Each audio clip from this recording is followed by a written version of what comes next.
buhay po mga kaibigan. Ito, mano-mano po natin dinadamuhan ang ating siling Taiwan dahil natabunan po siya ng damo. Sobrang bilis pong tumaas ng damo mga kaibigan. Yan po siya. Siyempre anuhan po natin ito bukas ng abono, didiligan dahil hindi po umuulan. Pang 12 days na po ngayon na hindi umuulan.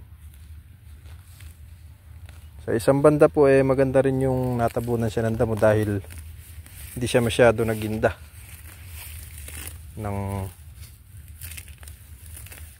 init. Yeah. So kahit maliliit siya malakas pa rin po kanyang katawan.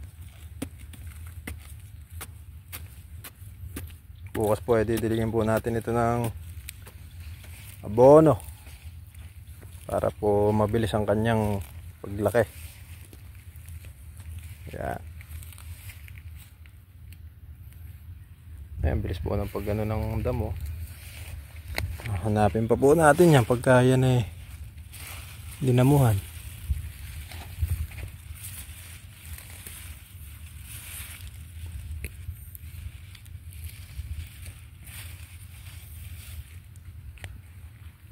O mga ano po siya, madamo, mahirap makita.